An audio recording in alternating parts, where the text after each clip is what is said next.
And I looked at that wall every day going, what would happen if my car just ran into it? When I have everything in the world to live for and don't want to.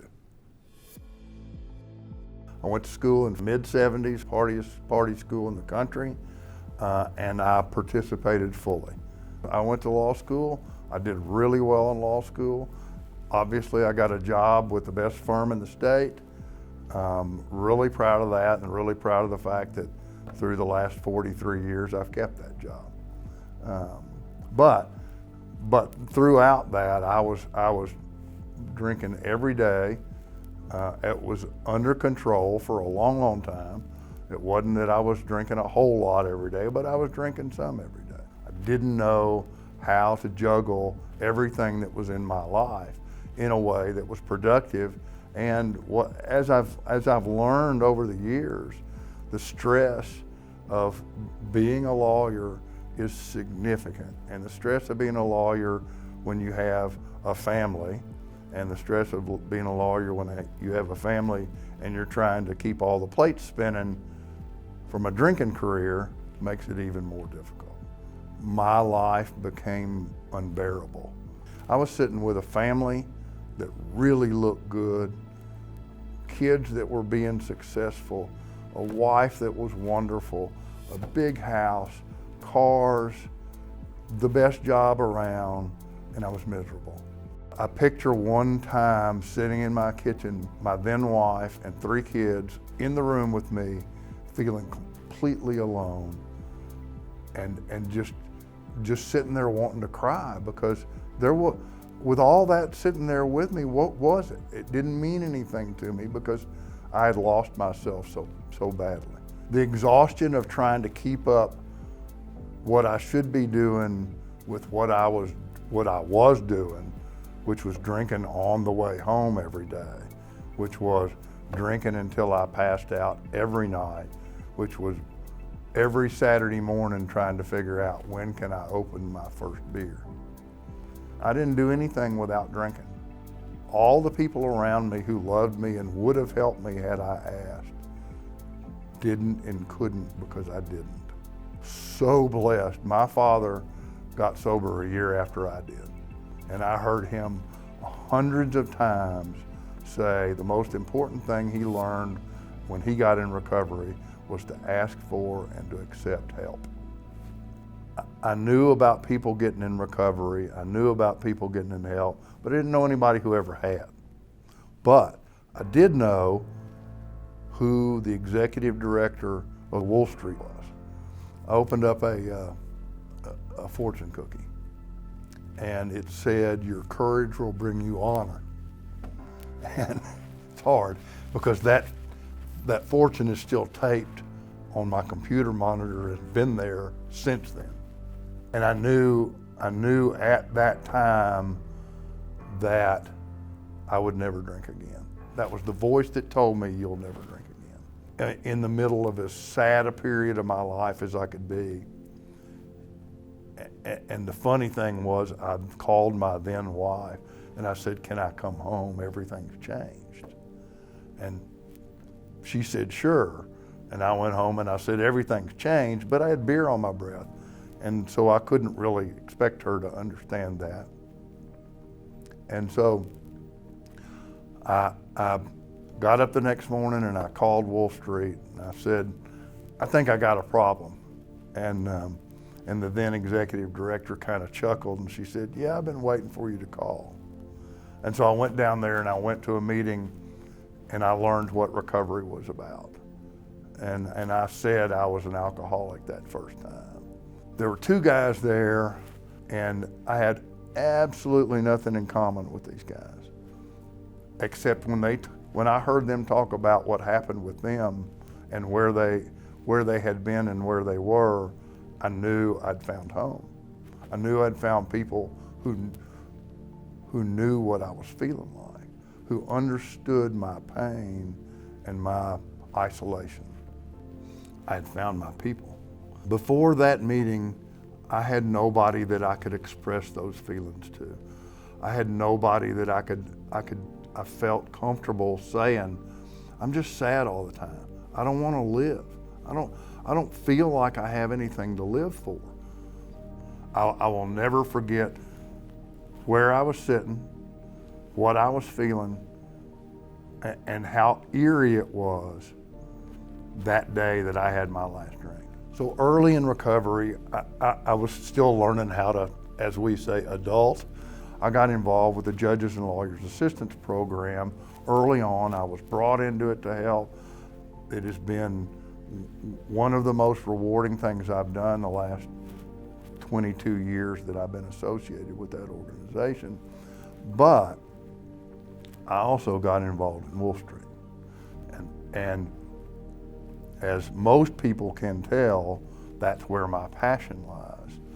And I got on the board of Wolfe Street early on before I really had any business, because I didn't know what I was doing. I didn't know what Wolfe Street was, but I knew what I was supposed to do was volunteer my time to help people in recovery, and I did. 8 years ago, I guess, when I turned 60, I wanted to do something, number one, to deny that I was old, and number two, for Wolfe Street. So I started doing a birthday bike ride for Wolfe Street, which was not much of a fundraiser, but a little bit of a fun.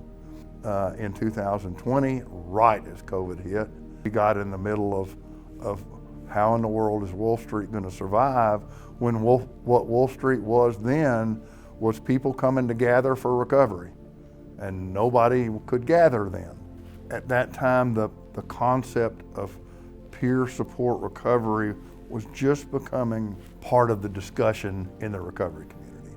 I can remember the first time it was promoted to me, and I thought, I don't agree with that. It's not what I'm used to in 12-step recovery program. It sounds like a sponsor, and so I was resistant to that concept. But what I found is that peer support is a completely separate part of somebody's recovery journey, because what happens is a peer helps somebody in recovery knock down the barriers to remaining in recovery. I can't find a good place to live. I can't find a good place to work. I can't find good place to people to be around. I don't have a driver's license. I don't have a car. I got a criminal record. All of those things are something that the 12-step recovery program does not address, but a peer does. And a peer can help somebody that's in recovery figure out how to navigate those things, get their electricity turned back on, get their taxes in order. All of those things that send people out of recovery. And we have been tremendously successful in developing those programs and getting people certified as peers and having them out in the community helping people. What we've done the last 4 years especially has been, I'm so proud of it. My personal experience is this. I had a house when I got in recovery. I had a place to live. I didn't have that problem. I had 2 sons who went to treatment, and when they got out of treatment, they didn't have a place to live. And the only reason they had a place to live was because I was in the recovery community, and I knew who to talk to about a place for people who are newly in recovery to live. But in both of those situations, the living conditions my sons faced were not what they needed to, were not conducive to staying in recovery. My oldest son, because of a health condition, couldn't drive. And so he had to walk 6 blocks at 5:30 in the morning to get to the downtown bus station to catch a bus to work. And so the housing crisis for people in early recovery is significant. And we've been working really hard to address that, to provide quality, clean housing in locations for our folks that allow them to come to Wolfe Street to recovery meetings, that allow them to get on a bus to go to work or get transportation otherwise, and to put them in a place where they can go to work, put them in a place where they can be safe. One of our things we've been working really hard at is trying to find more opportunities, more places where we can house more people because the demand is out there. There's lots of housing opportunities out there that are like my son's faced, that aren't safe, that aren't clean, that aren't conducive to recovery. And we're trying to be better than that. And we've helped actually establish national standards for housing that other people across the country are looking at and going, that's what we want to do. We've got RCOs in Arkansas now that have followed our lead, that are trying to do what we're doing. We are the only RCO in Arkansas who's got a youth program, where what we're trying to do is model mental health promotion in young kids where they don't have to worry about becoming addicted to substances, where they develop the coping skills that I didn't have.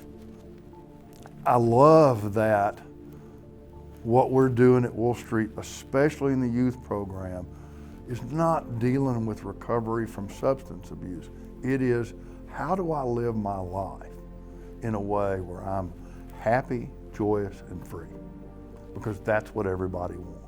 Because we're getting those people who are grateful for what they've got, understand what they're coming from, and want to be better. That's what everybody in recovery is I don't want what I used to have. I want what these people I see in recovery have. And I know I got to work for that, but I'm grateful that I got the chance to. Central Arkansas has a number of treatment facilities which provide wonderful services to people. Nobody offers what Wolfe Street does to help people stay in recovery and to help people succeed in recovery after they get through that initial treatment period. That's the gap that we fill, and that is the gap that we fill more completely and more effectively than anybody else around.